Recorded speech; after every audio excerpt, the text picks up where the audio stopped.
friends, it is time for another reading wrap up. This is my the month. Wait, what much is it? Oh, June. This is my June reading wrap up. This summer is like crazy. It's crazy that it's flying by like this. It's already like mid-July. I'm just losing track of everything. So honestly, this wrap up is probably going to be maybe my shortest one ever. I only read 11 books, I believe, and I just like don't have that much to say about any of them.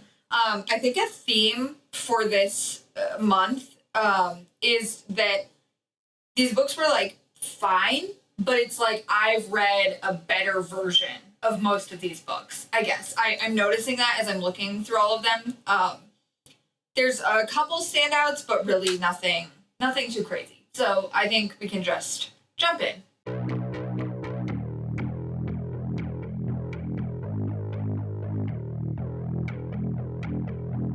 So the first book that I read is one that I've known of for a while, but I just never picked up. But that's A Certain Hunger by Chelsea G. Summers.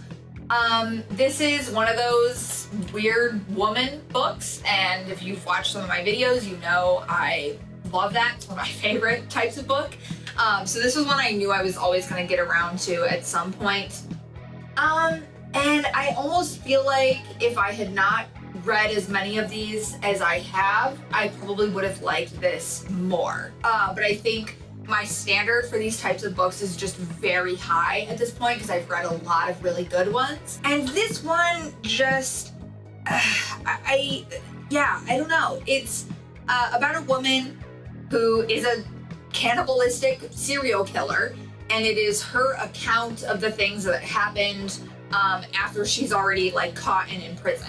I guess it's just like, I feel like the author didn't really add anything new to this type of book, I guess. And even so far as like, at certain points, like the prose just becomes really exhausting. It's a little bit lofty, and just references a lot of really random things because, you know, the character herself is kind of like snobby and everything. So I understand it, but I feel like I've read better versions of this book. It was good. I think I gave it 4 stars. Yeah, I gave it 4 stars. It was good. I would say that in vibe, it's very similar to Woman Eating, to the point where like I've been mixing these two books up like in my head for a while. But honestly, Woman Eating is significantly better than this. I just have to be honest. Like, it starts so many important conversations and explores identity, but all packaged in a very weird woman does weird things kind of book. And I love that. So I would definitely recommend that one if you've like read this one and you liked it. I think that that's an even better example of a book like this. So that's just my opinion. Oh, okay. I already talked about this book a tiny bit in my mid-year freak out tag. I think I actually mentioned it twice. But I really loved reading this. It was the second one in T. Kingfisher's Sworn Soldier series. I didn't know it was going to be a series, but that's What Feasts at Night. And yeah, I just loved it. I love the characters. I love the vibes and the setting. I love like the continuation of the first story and what this one added. I just thought it was really solid. I'm so happy this is a series. I think her world that she's creating is really interesting with like the different pronouns depending on like your profession and stuff like that. I just think that's really cool. Yeah, I was a big fan of this. I'm very excited for it to continue. The only thing I could have said about it is I almost wish it was like longer. I know they're supposed to be short, but like it could have been a little longer. After that, I read Kill Her Twice by Stacey Lee. This is a historical fiction book set in Los Angeles in 1932. It's about these Chinese girls, their sisters, and just what life is like for them during this time period, which is super interesting, not a voice that we commonly hear from during this era. So I think that's really awesome. It's about them and what happens when a girl that they kind of grew up with becomes a movie star, but she is then found murdered. And it's just them kind of trying to figure out what happened to her. And it was really solid. It was like a very, very solid historical fiction book like this. Like, I have no complaints that way. Just for me, for some reason, and I don't know if this, I mean, it is definitely just a me thing, but I just didn't fully connect with this book, I guess. That probably has more to do with just like stuff that was going on in my life at the time and just being distracted, I guess. But I just didn't like fully like connect with the girls and the story and what was going on. So it's really good, and I definitely recommend. It definitely wasn't like a favorite for me or anything. I do believe, and I might be wrong about this, but I do believe it's young adult fiction.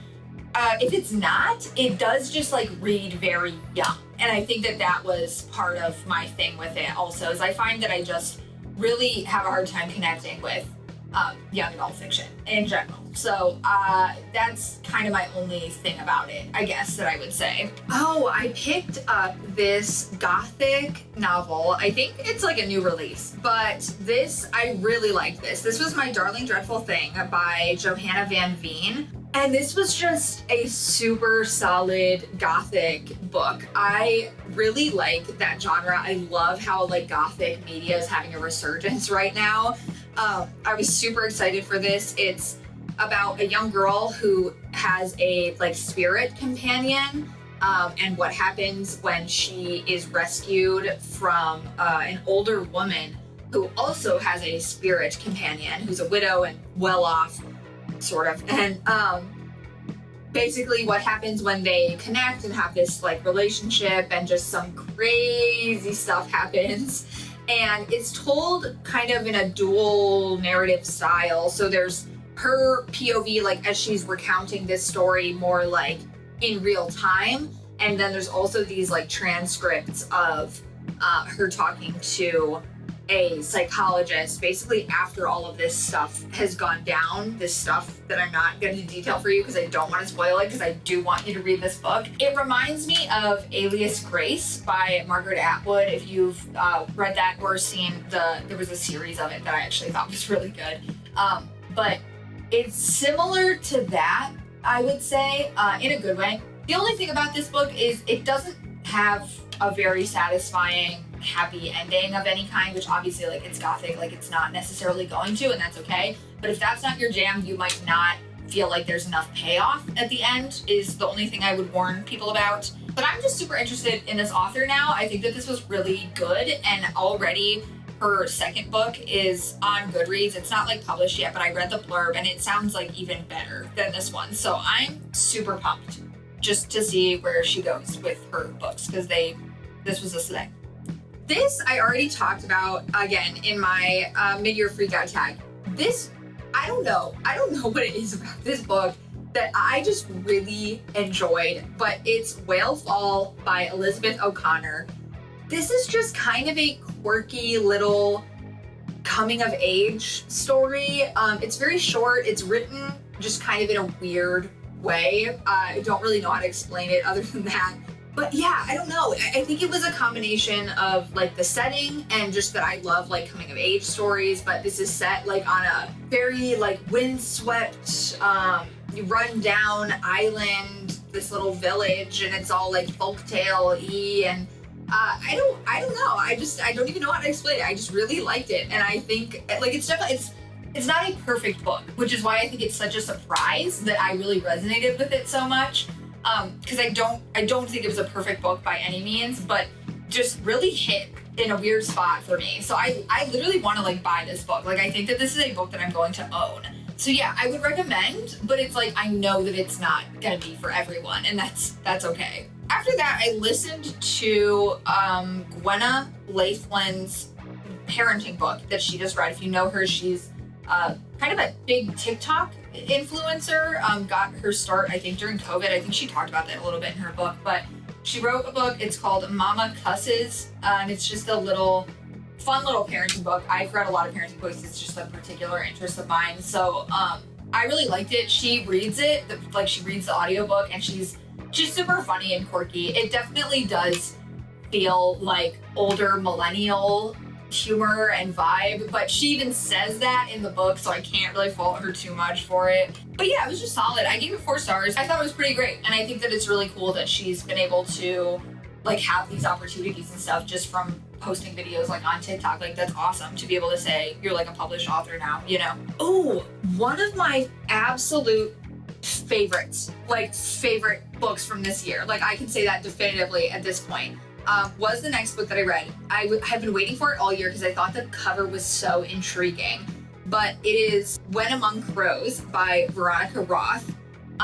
Very different, I believe, than anything that she's put out before. I don't think she's ever done anything like this, but it was a very short, like urban fantasy book that has a lot of like Polish folklore, which I think is really interesting. I'm Polish, so it's just interesting to me. But I thought it was all just very well done. It was a very well thought through world and magic system for such a short novel. Like, this is the way to do a like fantasy novella where like you still have a cohesive world. Like, I was really like surprised, honestly, just at how good she was at writing that. I think like this is just really masterful for, again, like something that I don't think she's ever like attempted anything like this, because she obviously, like, she's the Divergent author, and that's just like very, very different from this. So I would really recommend picking this up if you're like a fan of her, or if you like this kind of book. I just thought it was a big slay. It was a big slay, a surprisingly big slay. And to be honest, like, I don't understand why there's so many like mid reviews of it, to be honest. Like, I don't see how you could not feel positively about this book. Like, that's how much I liked it. So I gave it 5 stars. All right, we're in the home stretch. I got 4 more for you, and one I'm not going to talk about too much because I already made a video about it, but I'll get there. The Library Thief is the next book that I read. I'm so sorry. I'm going to butcher this author's name, and I sincerely apologize for it, but it looks like Kuchenga Shenji. I'm not sure if that's right in any way, shape, or form. But this book, oh man, this might be the one I have the most to say about. Honestly, you could make like a whole video about this book because it's so tough. It, based on the cover and the vibe, seems like it's a certain kind of historical fiction book that maybe a late 30, middle-aged white woman would go into Barnes & Noble and pick up. Like, that's truly the vibe that it gives off. But I was just really feeling just kind of like a historical novel of some kind, and I came across this and I was just like, okay, like, let's go for it. I started it and really could just not get the feel for it. So I came onto Goodreads and I was like, I'm just so curious, like, what this is rated, you know? And it is rated horribly, okay? It has a 3.35 rating on Goodreads. And I was like, why, right? I start going into the reviews, and it's just exactly the demographic that I was just talking about. Absolutely trashing on this book and this author because she, through the narrative in this story, is trying to start discussions about race and being mixed race, and at this time especially because the main character is mixed race, and the way that mixed race people or just women of color were kind of fetishized by these like white men and everything during this time. Just trying to start conversations about stories that have not really been told. It also tries to go into gender identity and sexuality. There's a character who is very effeminate, and then the main character finds out that this character even like cross-dresses and like wishes, you know, to be a woman and everything. So trying to start just some really interesting conversations, again, about stories that we know existed. We know these kinds of people existed in the past, but maybe these stories have not really been told. And it is just fascinating to me that there are so many reviews from people who have just only ever read stories about white people from these different times. Like, I'm so sorry, just to like be very blunt with you. Like, it's really interesting to see people in these reviews be like, oh, way to look at history through a 2024 lens. And I'm just like, I'm sorry. So you actually believe that people did not struggle with their identity in these ways of talking about sexuality, of talking about race? You think that that's like a new thing? Like, come on. You are willingly ignoring so much of history if you genuinely believe that. Like, just to be honest, and I it's just so unfortunate. I know that these are like white Americans in these reviews, you know? And I know some people are not gonna like that I say that, but it's based on my reading, it's the truth. I love this review that was at the very top. It doesn't even have stars, but somebody named Kai, so shout out Kai, because could not agree more. Already had this one on my radar because I love me a magical story centered around books, but now that I've seen the racist and queer-phobic reviews months before publication, this is being bumped all the way up to the top of my reading pile. And I was like, yeah, absolutely. I completely agree. So obviously, like I said, I was already listening to the book when I saw all of this like online discourse that's going on Goodreads about this book. So I just tried to pay even closer attention to the book, to the narrative and everything. And here's what I will say, okay? And this is why it's so tough, because I wish that I could sit here and just be like, this was so great, like it's so empowering for these different people groups, and like it's great to hear like other stories being told, like, and I really wish that I could sit here and say that.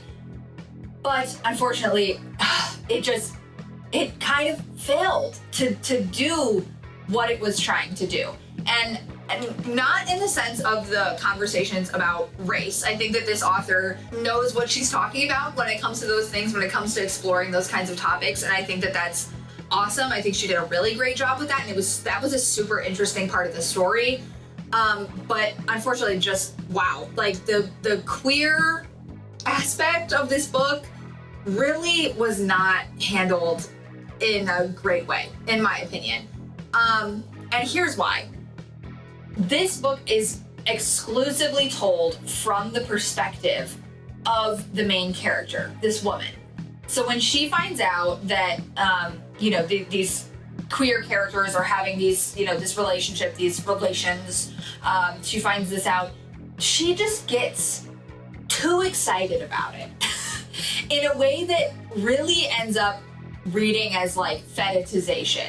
Because she like sets up like a bed for them, like a boudoir for them, and she's like, ooh, all the time. And it's like, why are you bringing this up every time you see either of these two people? Why are you doing this? Why are you like inserting yourself into their like bedroom life? Like, that's just kind of uncomfy and weird. And then it gets even worse and weirder when the main character then spies on them in this boudoir that she created. And we are then detailed this whole scene because she is peeping on them. And why did you think that was a good idea? I'm so sorry, but so odd. And again, just very fetishy. And I just was like, I'm not sure why that was the choice. We didn't need her to see any of this. We didn't need her to detail it to us. Just so odd. Just very odd.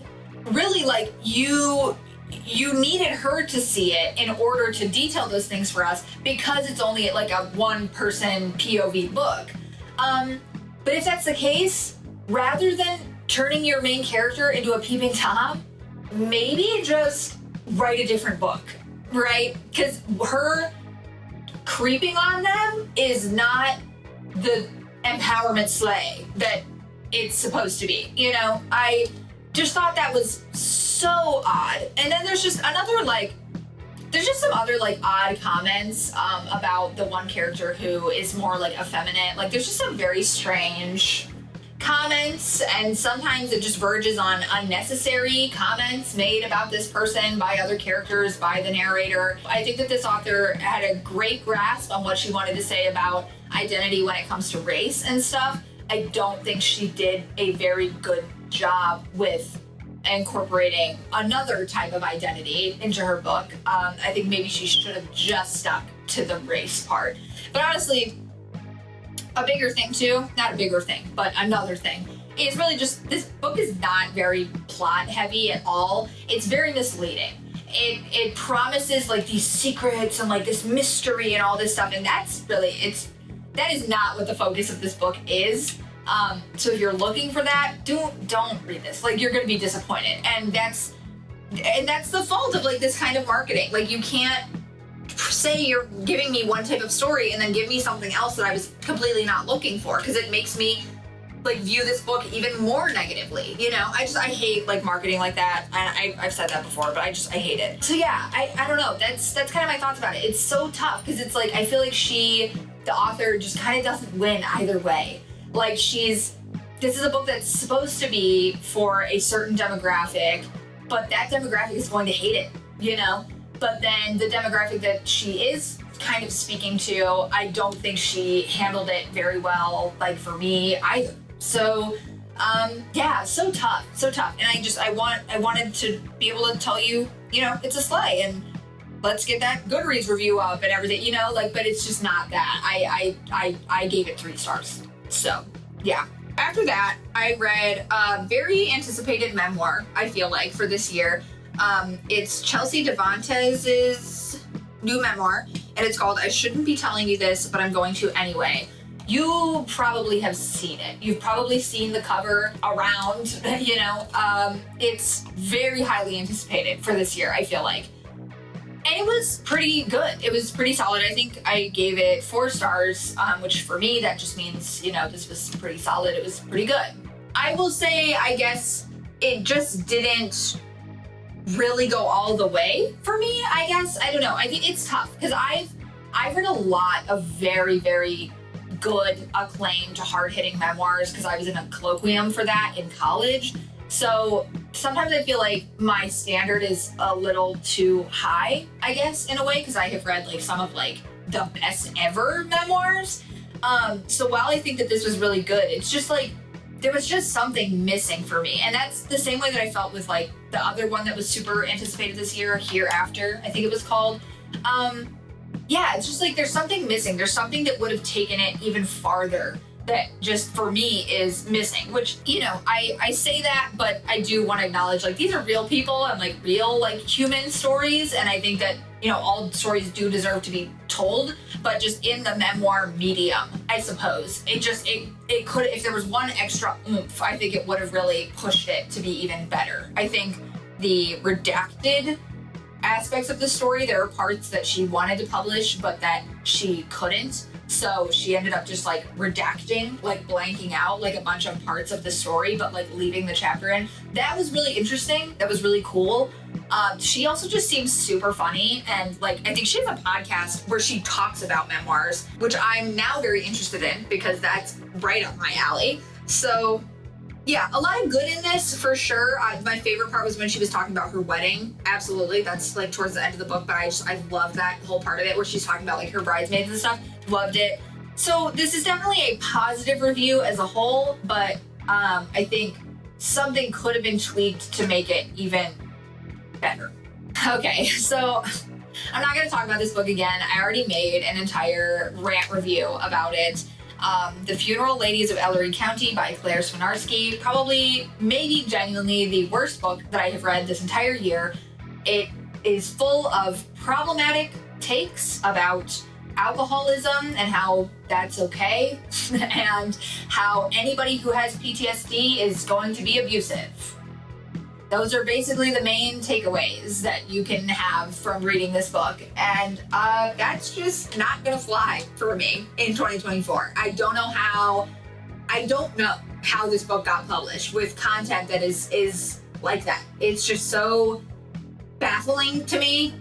And if you want to hear more about that, I did again make an entire rant review, but it is almost an hour long, so you gotta buckle up if you're gonna watch that thing. But yeah, wow, so much to say about it. Could have said more, honestly. So not a slay, not a recommend, not a good book, not a good thing to promote. And I think I just have to leave that there for this video in this new space. Wow, already the last book that I have to talk about for this month was a thriller that I listened to. I love listening to a good old-fashioned thriller every once in a while.